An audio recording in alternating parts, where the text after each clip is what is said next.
Previously, on that time I married a goddess, I finally completed the quest that won Ranni's heart and hand. However, the only way to realize her dream of a grand order of the stars and chill night would require that I become the Elden Lord. Unfortunately, that would mean having to pull off a series of impossible tasks. But more than that, I would need to pull down the entire Erdtree Dynasty and lay waste to the order that had dedicated itself to wiping out all other forms of religion and thought. The very empire and religion of Queen Marika herself, the great goddess of the lands between. However, I am unable to proceed with the story at the moment because my faithful companions are having auditions.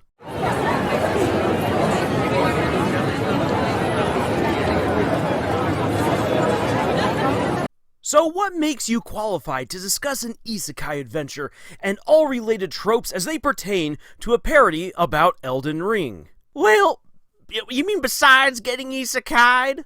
Obviously. I have a large farm and a pretty wife with huge tracts of land. Okay, you're out! So, you were transformed into a spider when you were isekai'd into another world. That's fascinating. Yeah, I learned all about combat, leveling up, and strategy, and all while listening to the program inside my head. All of that, except for the voice in your head, would be insightful for the story Lars is telling. Would you like to join? I get camera shy, but can you please put in a good word with Kazuma for me? I would just love to lay my eggs in his vending machine? This is what isekai's become these days? Hey, don't mock my passion. Ever since I was a little boy, I wanted to be a high-quality vending machine. I just didn't think that it would take me dying and going to another world to... Next! Next! Next! Well, I'm basically a god, so I can comment on anything isekai you want. You know what? I'm going to say no, because I think that would make Ainz feel just a little bit jealous, but thanks for checking in. I can replace Kirito, because I'm such an edgelord! That would fit perfectly with our original dynamic, but I have to check. You won't claim that you are the Black Swordsman at some point, right? No, but I'm working hard to undermine an evil organization, and part of that's collecting these strange devices called mahillets.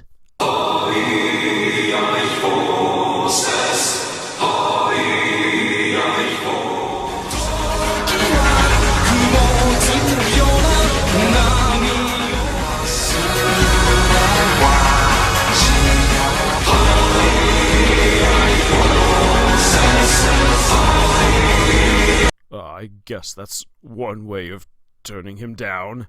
Okay, you technically count as an isekai protagonist, with how you jump to dungeon worlds and all that, but I'm already giving you the boot from this audition because you have no team spirit. That suits me just fine. I just need to roid up by going to some dungeons, just so I can go and defeat another dungeon and gain more power while turning loads of hot girls down, because I couldn't take them before. Sorry, ladies, but these muscles are only for the monsters. A closet furry. Definitely out. You know, maybe it would be more interesting to have another villain on the panel to balance with Ainz. Hey, don't say that! I don't need anyone else raising more red flags for my death than there already are! But you have a whole harem who would literally end the world if you just so much as stub your toe. I could literally be off at any moment if I do a single thing wrong! I hear you guys are looking for a villain to discuss isekai stuff with. No! Your chaos must be contained to the chibi show that everyone forgot about when they added the shield hero. So no, back to the void with you!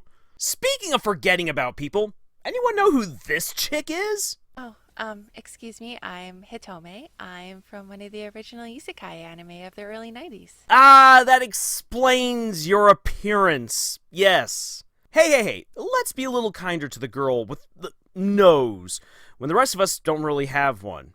Anyway, I'm the heroine who helps save both Earth and Gaia by joining forces with the Van, who is secretly a king, and helps prevent a global takeover by the Zyback Empire. My story is full of psychic powers, mech suits powered by dragon hearts, magic punk battles, politics, romance, other races, and so forth.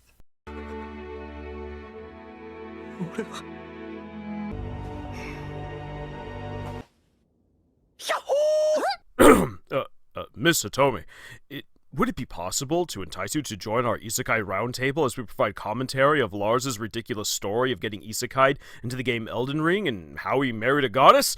We would love to have you and your perspective on things.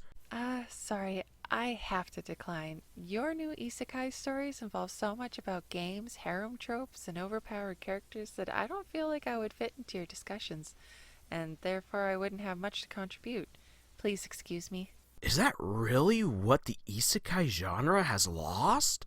I now feel somewhat lacking myself. What is it that's happened to our stories? What have we lost since the 90s? Well then, how about you guys stop drooling over superior stories and return to my legendary tale of global conquest and getting the girl. After winning Ranni's hand with our official engagement, and learning of her desire to assert a new order that would remove faith from the lands between, and establish an age of uncertain freedom, where fate would be determined by merit and choice, I knew that my greatest task had just begun. Ranni's dream could not become a reality without me first becoming Elden Lord, in the process tearing down the Golden Order.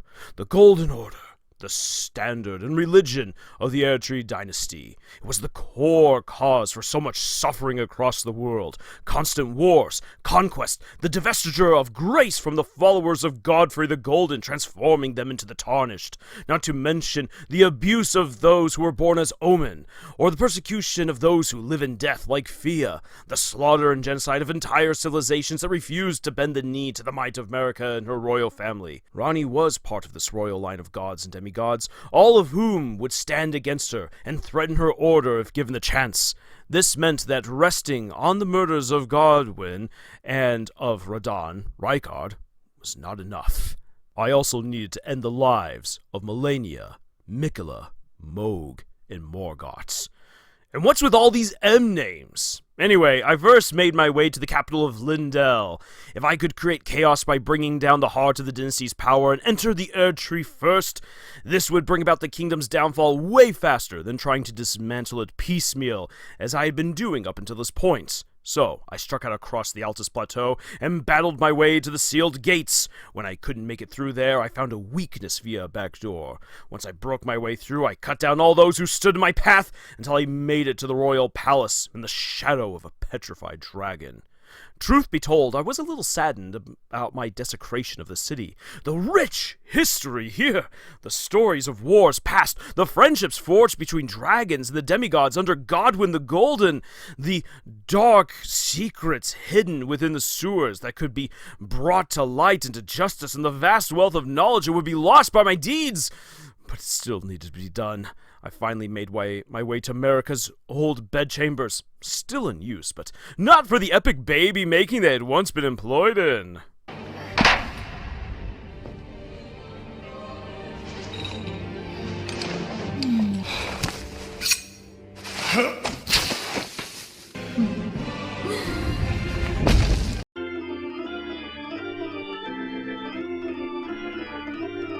Instead, the old room had been transformed into a study, full of ancient tablets and tomes. Someone was desperately at work to uncover something, but that someone was a specter who had haunted me at the periphery of my mission over and over again. Morgoth. Graceless, tarnished.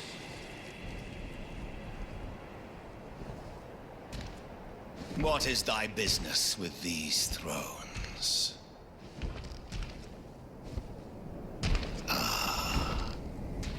Godric the Golden.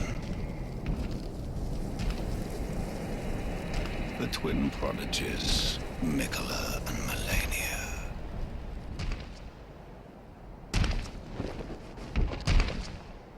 General Radahn. Praetor Rykard. Lunar Princess Ranni. Willful traitors, all.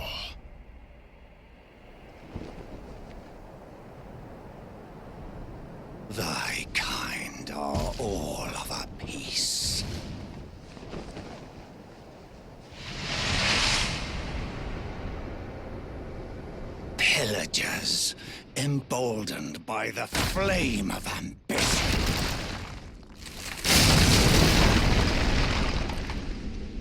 Have it writ upon thy meager grave. Felled by King Morgoth, last of all kings.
The Erdtree wards off all who deign approach.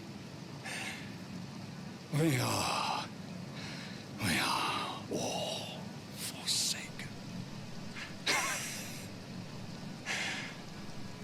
After defeating Morgoth, I went to the Erdtree and found my way barred. My goal was rendered impossible to reach at this time.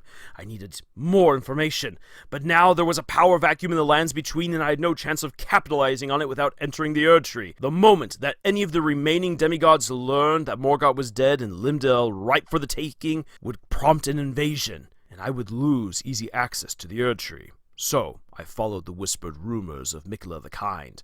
Though he was reported to be one of the wisest and best of the demigods, loved and feared by all, something didn't sit right with me. If he was this amazing as everyone said he was, wouldn't he be a greater presence in the lands between, fighting for everyone's rights if he was so kind and using his great powers to make the world better? But he was strangely absent. I had to find his kingdom, and it was nestled deep in the trunk and boughs of the legendary Halig tree. Once I discovered his hidden kingdom, I uncovered all kinds of people from all over the lands between residing there. Here, he had truly brought everyone together, but they acted anxious, leaderless, almost witless, stuck in a stupor of waiting. And it was then that I learned that he had gone missing.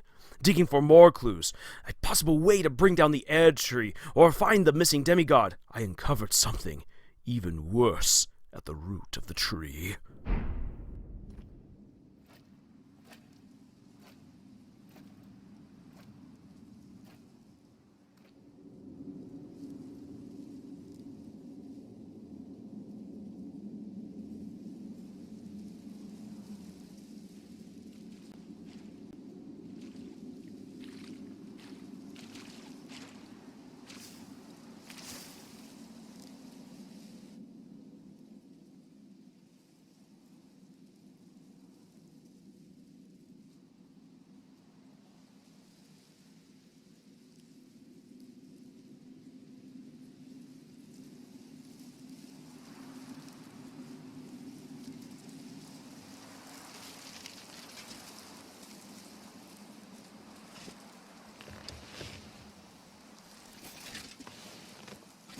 I dreamt for so long.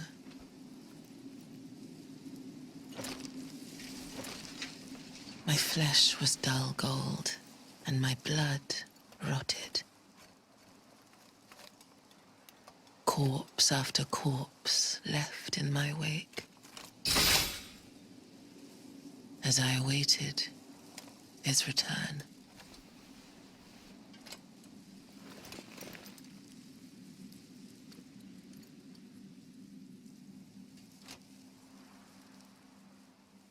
Heed my words.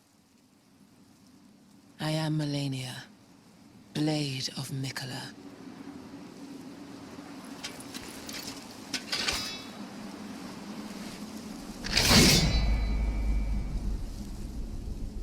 And I have never known defeat.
Wait.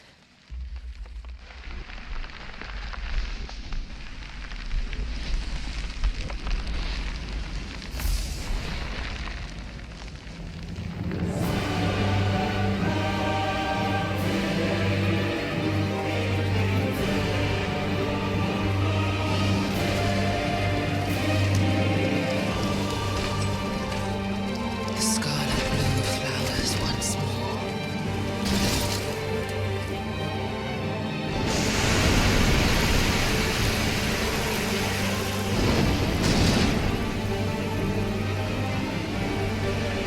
You will witness true horror.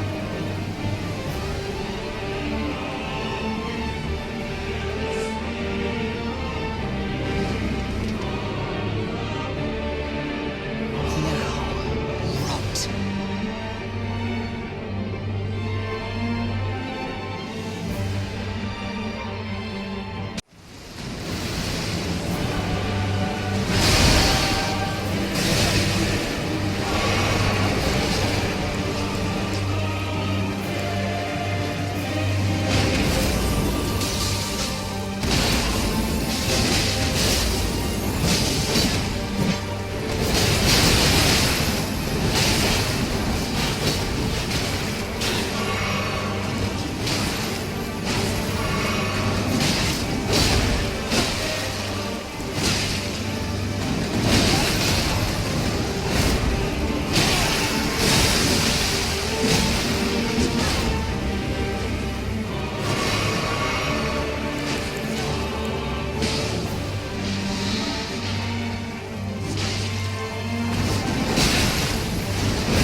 Strength. Extraordinary. The mark of a true lord.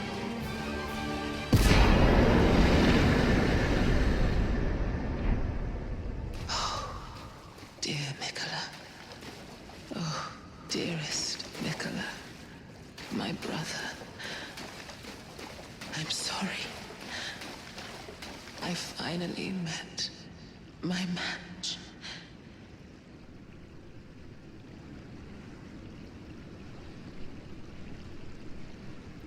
My battle against Melania was truly one for the ages, but in the end, all I could confirm was that Mikola was gone. So I made my way to the last known demigod stronghold, the fearsome and bloody Mohgwyn Palace. It was a brutal campaign through underground caverns, mountains filled with defected warriors and zealots from across the lands between. Everything that the Erdtree had been, the Lord of Blood's kingdom was the opposite. Here they were active, fierce, dangerous, and filled with the purpose of bringing about a gruesome vision. Mohg was seeking to build a dynasty of blood, using Miquella as his fair consort to sire a new bloodline. Yes, it is as disgusting, as insane as it sounds. Miquella had tried to defeat his curse of perpetual childishness and youth by creating a cocoon in which he could mature. Mohg had stolen the cocoon and was now using it for his own purposes, at the apex of his mountain manor. And when I finally found where Mohg held court, lying and bleeding with his half-brother, I found myself in one more titanic struggle against a demigod most people had every right to fear.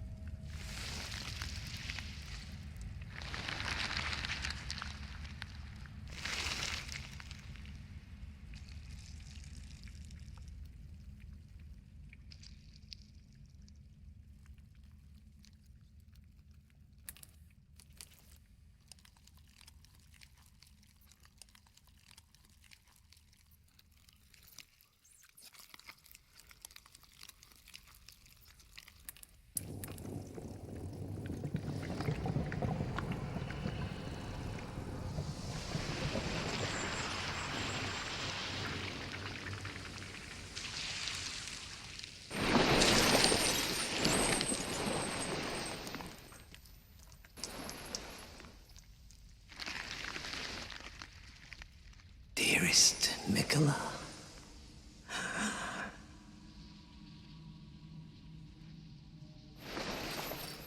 you must abide alone a while.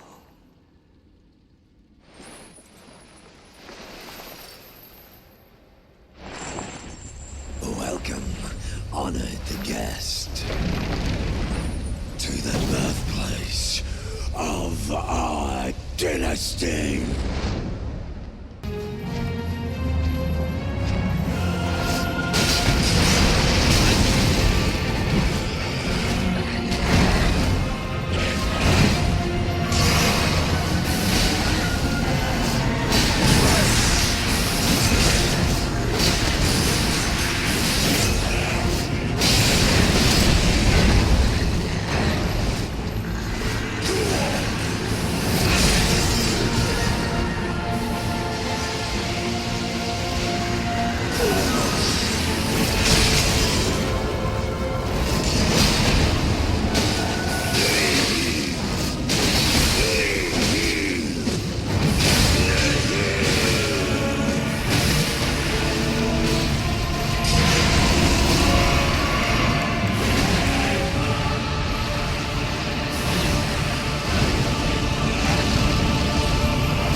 Splattered in gore and covered in scorch marks, I went to inspect Miquella's cocoon. It was silent. The last demigod of Ranni's family remained silent. And that is when a newcomer appeared, Lady Leda, and the revelations she had to share with me would change the entire world. I feel like you skipped over a lot of content in your quest. What about helping that poor girl Millicent? How do you know about that? I snuck into your room the other night and read through some of your notes. This is exactly the kind of stuff that falls into the cutting room floor that people would love to hear about. Wait! You mean to tell me this guy has even more girls in his harem? I hate him! Well, unfortunately, I couldn't save Millicent from her fate, but I did assist in her meeting it on her own terms. But it all opens up all kinds of uncomfortable questions about the Scarlet Rot, and I didn't want to dwell on yet more stories where I spent time with other women besides my precious Ranni. Well, we could talk about my own growing harem of witches. No! I don't need to hear about all the amazing adventures you've gone on with sexy and capable women when all I've got is a useless goddess, a masochist knight, and a glass cannon one-shot lolly! Maybe you shouldn't have said that with Megumin right here. Wait, what?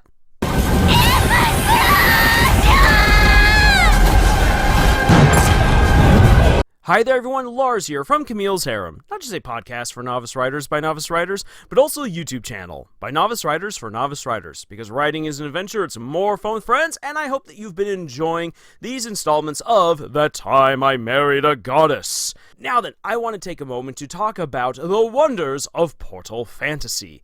Lest we forget, isekai is portal fantasy. Now then, the isekai genre has basically evolved into a niche subgenre, albeit a very popular one, which is all based on how you travel to another world that, for inexplicable reasons, has a lot of video game elements to it. And by understanding how the game works, understanding these mechanics, you can usually then manipulate things to your own benefit. Also, a lot of isekai is basically power fantasy. A lone loser gets transported to another world where they can finally be their best selves, usually becoming completely overpowered and getting a harem of girls in the process, though not always the case. There are some isekai stories out there where you get reverse harems, for instance, or maybe where there is no harem involved, but usually, again, it's very front-loaded with the video game aspect. However, let's actually talk about what real portal fantasy is, and what isekai, back when it truly was a portal fantasy subgenre, really ought to be. Portal fantasy is my personal favorite form of fantasy because of what it allows you to do. You take someone from another world, usually from our known Earth, because that's a kind of person that other readers and viewers can easily attach themselves to. They can relate to that kind of a person because, hey, we're all from Earth. But you take a character from another world, it can really be any other world, and you transport them to some other place. Some place that there's no way that they could ever reach, either because of the distances of space, a completely different dimension, a completely different magical universe, and there they go on an adventure. Now then, at the heart of these otherworldly adventures is not the accruement of more powers or the building of a great sexy harem. No. People go on these adventures for two reasons. Number one, they are usually summoned to this other world to solve a problem, whether it be to save that world from some great evil, or to help someone out in that world who can only benefit by having the insights, knowledge, and skills and personality of someone who is an absolute outsider. A total fish out of water, but they need that heroic fish out of water to save them. And the second big thing that comes as a result of this is that the hero who has been summoned from another world, usually again from Earth, goes on an adventure that allows them to change and become a better person in a way that they could never have done back on Earth, because the experiences that they have on this other world obviously don't exist on Earth, allowing them to face their worst fears, their greatest weaknesses, overcome them, and become the person that they were always meant to be. In my personal opinion, portal fantasy is the embodiment of what we expect with fantasy. It's escapism. Fantasy allows us to travel to another world through a book, through a show, through a movie, and enjoy that place, its characters, the adventures that they go on. The better the story, the better the escape, the more fulfilling it becomes. Portal fantasy allows us through all these characters to get even deeper into that particular experience, literally escaping or being transported to another world to then go on this adventure in a very great fish out of water experience for us as little earthlings to see another earthling go on this great magical or sci-fi adventure in this other world, meet new people, develop new relationships, discover things about themselves, and become the hero that they were meant to be. This is very easy for us then to impose ourselves onto that character, which is one of the reasons why modern isekai writes a lot of their heroes as bland, as really bland protagonists. So that way the audience can very easily interpose themselves onto this character and get lost in the adventure. However, that's actually not very good to do. What we want is we want engaging individual characters. People we can point to and say, I know who that person is. And not just oh, they are very kind, they are very strong, they stand up for their friends. Those are basically things that you can read off of a baseball card. What we want is we want to understand how character A had a very interesting home life. They got along really well with their father, but not very well along with their mother. They might be an only child, or maybe they have a ton of siblings. Maybe they had an excellent working and social life that they would love to get back to. Or maybe they had a really horrible life that they were hoping to flee from. Maybe everything was going great, but they had a dark and terrible secret that was destroying them from within. Whatever it is that their particular life was, we want to get to know a little bit about that. We want to get to know who this person is, how this person is different from me, but how their experiences and their personality can also be relatable to me. And once you've established who this character is, you then take them on over to the other world, and there you begin to challenge them. Of course, they have to learn about this other world, they have to make new relationships with all of these alien people to them, and learn what's right and what's wrong in this other world, and of course, make decisions that won't always be right. One of the great things about an isekai story or about a portal fantasy story is seeing all of the mistakes that a character makes because they don't understand this world. They don't know its people. And by making these mistakes, they learn. They confront the worst parts about themselves and hopefully overcome them. It's also a great way for us as the audience to learn more about this world and its characters through these sometimes embarrassing and bad interactions. And so you get a lot of benefits with this story. You get great character progression, you get a chance to explore this world even more, and truly embody that fish out of water experience that we love when going into any new fantasy story for the first time as the reader or viewer ourselves. So Portal Fantasy does a lot. It speaks to the heart of any good fantasy lover. It embodies the adventures that we go on, while at the same time telling a great story that allows you to, usually, if you tell it right, get into excellent depth about all of these fantastical worlds without having to info dump in an unnatural way, because hey, your main character or main characters are usually people from another world who need to get to know this world and get to experience it and learn about it by doing, rather than just simply paragraph of explaining all of these details. Portal Fantasy is one of the best adventures that you can write, in my personal opinion. But again, that's because I'm a really big fan of Portal Fantasy. I myself have written quite a few Portal Fantasy stories, and if you want to see how they compare to modern isekai and the likes, then I highly recommend that you check out my book, Knights of Halicruz, and the entire series of The Legend of the Ten Lords, of which it is just the first. Or, if you want a far more zany, adventurous story that goes into all different kinds of crazy directions, you can also check out my book, The Monarch Mercenaries, which is also a Portal Fantasy story, but at a completely different level. And see what I, as a modern Portal Fantasy writer, have done to try to avoid the pitfalls of your now garden variety isekai. Which, as I kind of poke fun of in this video, we seem to have lost a lot of the depth, complexity, and variety of older isekai stories by chasing the very easy to write mishmash of just bland video game worlds that are explored by bland protagonists quickly building a harem and enjoying a power fantasy wish fulfillment arc, which doesn't really lead to a whole lot. It's one of the reasons why there's so many isekai out there, they're just so forgettable.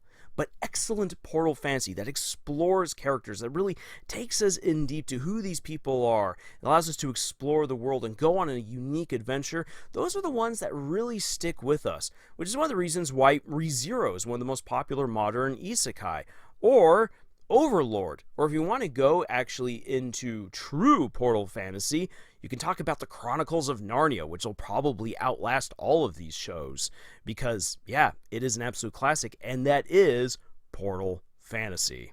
So, with all that being said, I do want to thank you so much for joining me once more on this adventure of That Time I Married a Goddess. We've got 2 more episodes to go before this series is wrapped up, and oh boy, I have to survive the shadow of the Erdtree. Well, until then, everyone, thank you so much for joining us on this incredible adventure that we call writing, and until the next video, y'all, tschüss.